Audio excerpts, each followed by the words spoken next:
Bob, where and when did you first meet José Mourinho, and what was your first impression of him?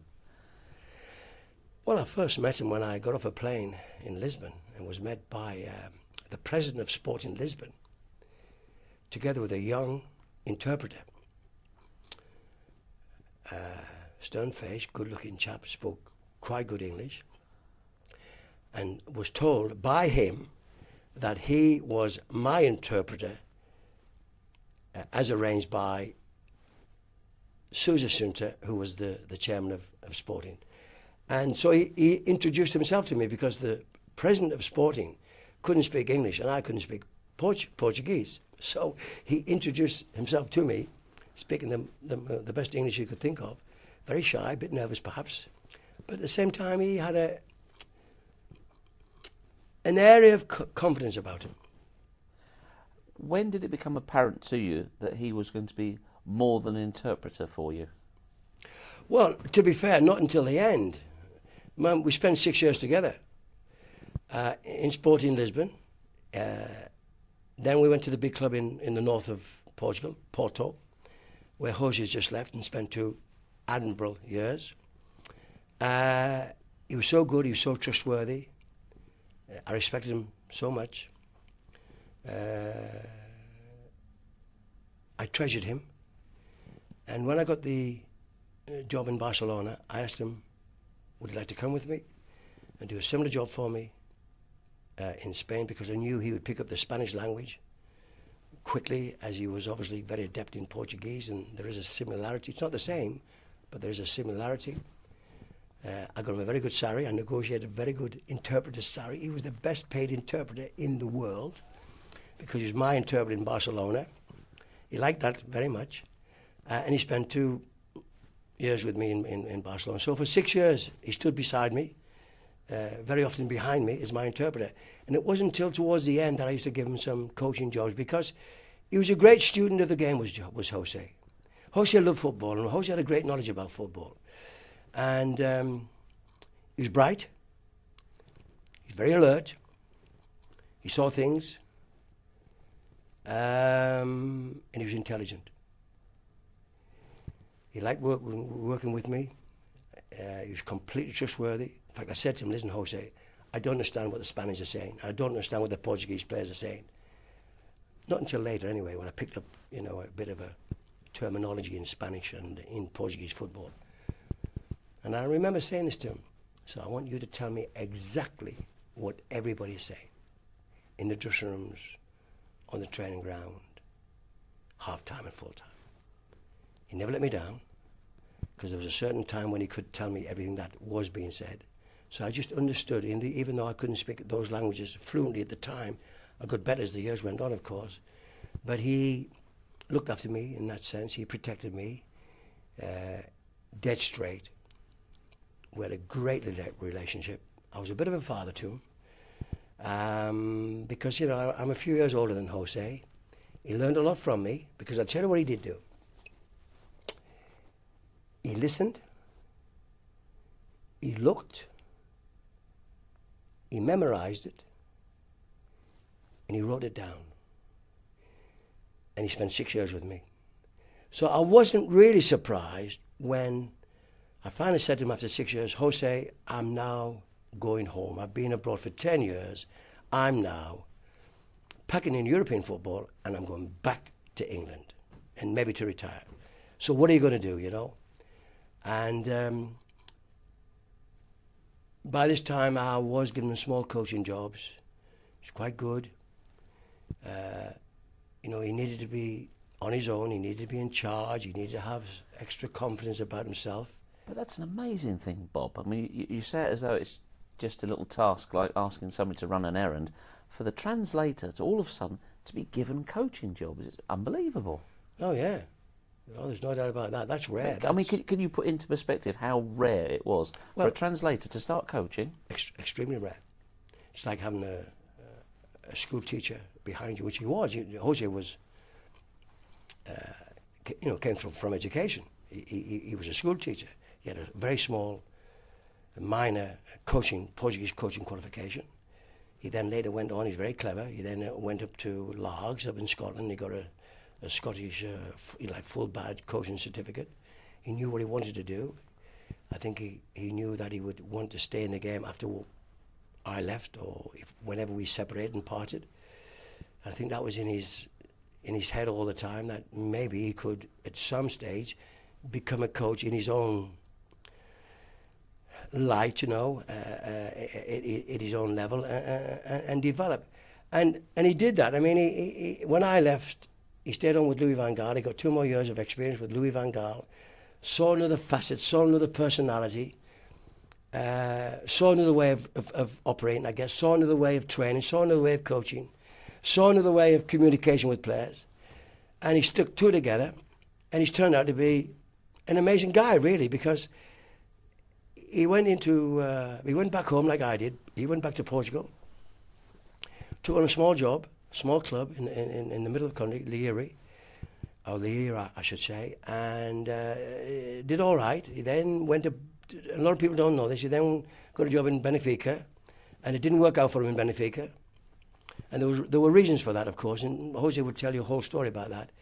But it didn't work out for him, so he left Benfica, and then he was without a job and for a number of weeks, I think, and suddenly Porto offered him the job, and the president of Porto, Pinto da Costa, would remember Jose, because I spent 2.5 years at Porto, and Jose was our communicator between myself and the president of Porto Football Club, Pinto da Costa, who again couldn't speak English. And I was learning how to speak Portuguese anyway, so any summit meeting that I had with the president of Porto was conducted through Jose. And the president of Porto would remember that. He would remember that Jose was intelligent, got along with me very well, was able to explain things cleverly and in detail and simply, and took a chance on Jose. I think it would be a gamble to take Jose up to Porto as the principal coach, not as an assistant, as the number one coach, vying with the biggest club in Portugal. I think Benfica is probably the biggest club in Portugal, but Porto is the biggest club in the north, and there was a big fight between Benfica and Porto always. It's Man United and Liverpool, or it's Arsenal and Tottenham, and it's Newcastle Sun, it's that sort of thing, And he went to Porto on a gamble, I think, by the president. But he's had the most two remarkable seasons any coach could ever have. And you have to give him credit. Now, he might be lucky, he's clever. And if you're clever, you need a bit of luck. And you can't take away the fact that he won 2 championships with Porto, as I did, with him when he was assisting me. And then he won the Portuguese Cup. And lo and behold, he won the UEFA Cup in his first year, so he did the treble. And then, blow me, he won the Champions League with Porto and beat Monaco in the final, who stood out Chelsea. I mean, it's incredible success, and you have to hand it to Jose. You can't take that away. I said, I'm proud of you. I'm delighted for you. You've been brilliant. Now, 1 year ago, when we had a little conversation, and he was getting offers, I said to him, listen, don't leave Porto. Give Porto at least 1 more year. Don't go for the big prize. Don't go for the big club. I don't think you're ready for that yet. Stay at Porto for another year. Have another good year behind you. Learn about football. Learn about coaching. Learn to deal with players. You've had a marvellous year. Do it again. And if you do it again, you do it well, that might be the better time for you to leave. And that's what he did. He did have a better year. He won the Champions League. Fantastic how he did it. It's an incredible success. Success that I never had. So, the students become the professor here and done very well. Now, I have to tell you this. He's coming into a different football. He's not going to go with a big club like it was in Portugal, going to the smaller clubs, going to Gil Vicente, going to Belenenses, going to Amadora. He's going to go to Manchester United, Arsenal, Tottenham, Charlton, Newcastle, Middlesbrough. Not easy games. He's coming into a blind situation in a way, but he's got a lot of self-confidence. He's got a lot of self-belief. Some might say he's arrogant. He's got a touch of it.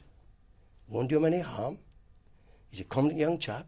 I've told you, I repeat, bright, alert, intelligent. He's learned a lot. He's in the big field, and it's going to be wonderful to see how he operates. He's had the most wonderful opportunity because he's gone to the Millionaires' Row. And he's been able to go there and persuade Chelsea to spend an awful lot of money. Some are maybe overpriced, but when you have a lot of money, that's what happens. So he's brought in, you know, two very good players naturally from Porto, players that he knows, he can trust. When you look at him and you see his style, can you see the direct influences from the two guys he learnt the most from? Can you see things of yourself and Louis van Gaal? Well, I think I taught him about football, how to build a team, and how to play, and how to be tactically adept and bright. You learn that. You learn that over 6 years. You don't learn that over 1 year. You learn that for 6 years. And he learned with 3 different clubs. 2 big clubs in Portugal, and, you know, the big club, although Real Madrid, arguably, those two, well, not arguably, those two are the biggest clubs in Spain. One's in Spain, one's in Catalonia. So he learned that. And he would learn, I guess, with Louis, authority, decisiveness, ruthlessness, handling players. I hope he learned that from me as well. But he got 2 molds. Got one from me, and he got another mold from Louis. He was 2 years with Louis, 6 years with me, 8 years, and he's manufactured himself and produced himself into, at the moment, a very bright coach. Now, he is now in the big league. He has been in a smaller league, where Porto, as the big club, would go into the smaller cities and would win 2-0, and you knew that score before you went there. You don't know that score now in the first division. I couldn't tell you that when we go to Charlton or we go to Tottenham, and Man United, Alex can't tell you that if he comes to Newcastle, what the score will be. You can predict certain scores in Portuguese football. In England, every score is unpredictable. You can't predict it, because the top club can get done by the bottom club in the Premiership. Happens all the time. Didn't Wolverhampton last year, for instance, beat Manchester United? For sure.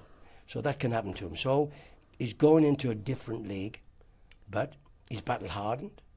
He's going in very confidently on 2 great years.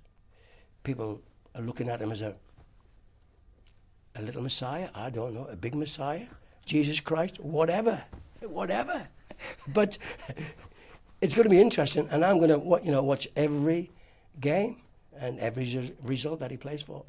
And I'm going to be intrigued by it, and I wish him good luck, because he's a protege of mine, and I want proteges of mine to be clever, to be good, and to be successful.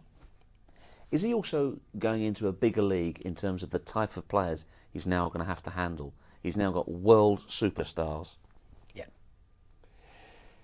I mean, he had a certain number of high intensified players, high profile players in Porto, but not like he's got at Chelsea.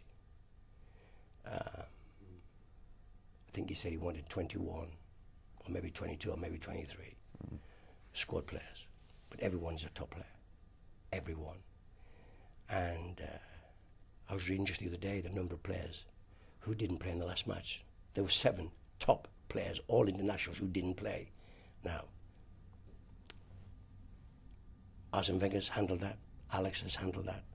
Gerald Houllier has handled that. To some degree, I've handled that in Newcastle. I'm going to handle it now. We're going to have a lot of good players at Newcastle this season who won't start, who won't be in the team. Now, Horsey's got that. Not double fold, but he's certainly got, he'll have 7 players who can get into anybody else's first team, but might not play on the opening Saturday. Now, he's going to have that to handle. He's young, early 40s, and 2 years at a big club. No more. No more. He hasn't got many more than that. But I repeat, very interesting to see how he can handle it. What sort of bloke is he? What's he like? We don't know him. He's come out with some quite amazing statements. When asked about, why him, he said, "I'm not an ordinary manager. I'm very special." What is he like as a bloke? Oh, he's a good guy. I enjoyed his company. We stuck together for 6 years. Now, I don't suffer fools. So if he'd been anything less than what he's looking to be right now, he wouldn't have stayed me with 6 years, because I would have abandoned him. But I didn't abandon him. I took him with me. I wanted him behind me. Is he arrogant, or is there warmth there? No. I think, what is arrogance? It can be kind of self-confidence, self-belief, sure of yourself. I know what I'm doing. I'm going to do it that way. No, that's not arrogance. That's being decisive. And he saw football, at half times and at full times and after matches. We would sit together, Jose and I would go through games. He'd say one or two things, and I would look at him and I'd say to myself, "That's clever." And you know what? He's right. So I did like to discuss football with him. He had his own opinion. He didn't say to me the things that I would have liked him to have said to me. He said the things which were of true value, that were honest, and that were forthright, and what he felt. And so in that sense, he is a very good guy.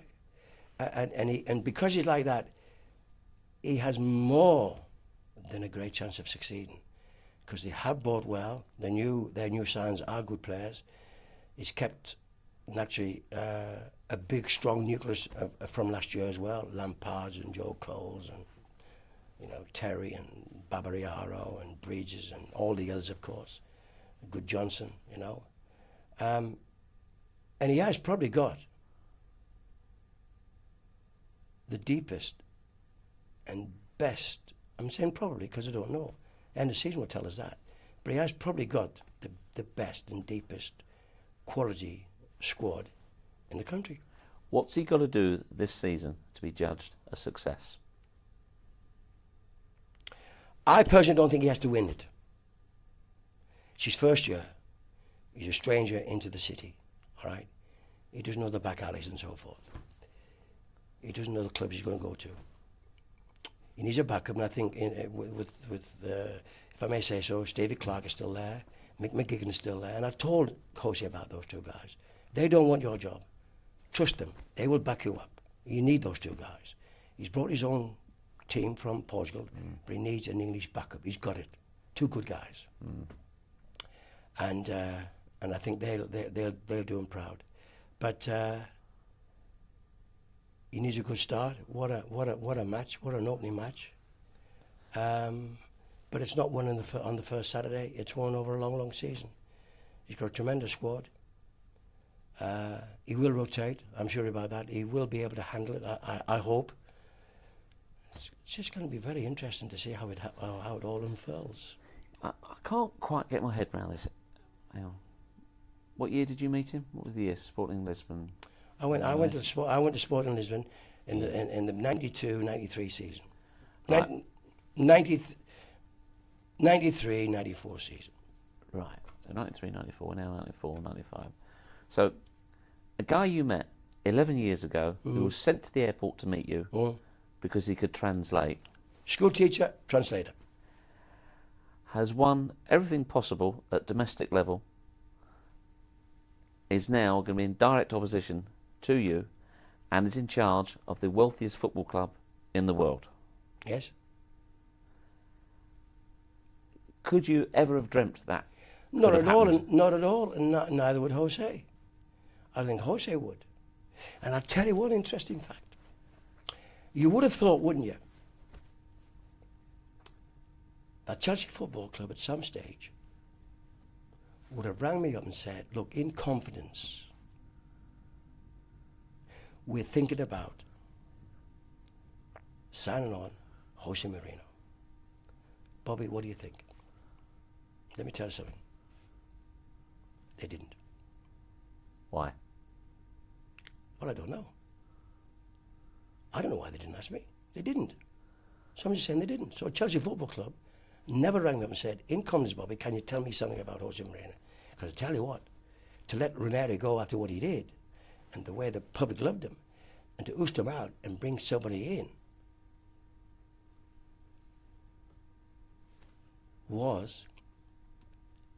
is the risk, is the gamble. They would have got from me some answers. They didn't need my answers. Do you think perhaps he'd already given his answers, won the treble, won the Champions League, said, there you go? Well, of course. Is the pressure on him now, though? There's always pressure on him, yes, of course. I think Chelsea will expect big things. But I'm saying to you is that, in my opinion, he doesn't have to win the league to be a success. He has to be very close, and the chances are that he might as well. I'm not saying that they won't. He might. But if he doesn't, it's not fairly on Jose's part. He's coming in blind into a strong league that he's never been in before. You know, it's going to be difficult, you know, going to Charlton, going down to Portsmouth, really, you know, coming to Newcastle, apart from going to Arsenal and Tottenham and Man United and Liverpool. But I repeat, it's going to be very interesting. Do you think because of his phenomenal rise has happened so quickly, and because he has a certain confidence bordering on arrogance, that there are perhaps some already that wouldn't be upset if he failed? Well, I don't know. That's a very investigated question. I'm not into that. I don't want the boy to fail, you know. No. I want him to come to Chelsea and do well. And I just feel that in his first year, I don't think he'll want to win it. Mm-hmm. And Chelsea will be desperate to win it. And they have plowed a lot of money into it. And that sort of money, you think, hey, we're buying success here, so don't fail. But I think to be fair to Jose, he needs to look at it. You know, maybe 1 year he needs to look at it, and in his second year, you know, or third year, he's on a 4-year contract. You know, is it expecting too much for Chelsea to expect Jose to bring them the championship in the first year? It's possible, but it's asking a lot of the boy, and he shouldn't be judged over one season. He should be judged on the buys he's made, how he plays his football, where are they at the end of the season. You know, have they played very nice football? Have they been unlucky? Hey, listen, by the end of the season, who knows? He might win the Champions League. He might. I don't know. He has a chance. He has a chance with that squad. What sort of story would it be if he went ahead and either won the Premiership or the Champions League with Chelsea in his first year? Well, it would be historical. He'd go down in history. He's already gone down in history, I think, because I don't think any coach in the world, not even the most experienced coach, like Alex or myself or Arsenal or anybody like that, you know, over the last 2 years have done what he's done. Won the league in the respective country that he works in, won the cup in the respective country that he works in, won the UEFA Cup in his first year, and won the Champions League in the second year. It's an incredible run of success. Can't beat that. Can't beat what he's done. Could carry it on, though. Well, I repeat, I keep saying it's going to be. I mean, I'm going to enjoy Newcastle United, but I'm just going to watch my interpreter, who's turned out to be a fantastic coach, be employed at Chelsea, running a big club, big London club, where they've had a huge injection of money and finance and bought staggeringly good players.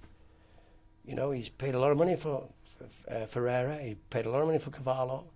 He's paid a huge amount of money for Drogba. Huge amount of money. Kesman is a lot of money, reasonable buy. I think the Czech goalkeeper would not be Jose's. I think that's come in, you know, from another source, I guess. Probably thought they needed another second goalkeeper, which they do at Chelsea. But he got some wonderful players now. Can he handle it? Can he manage it? Can he get into play? Can he rotate? Can he keep everybody happy? Can he win home and away? Can he win the league? A lot of questions.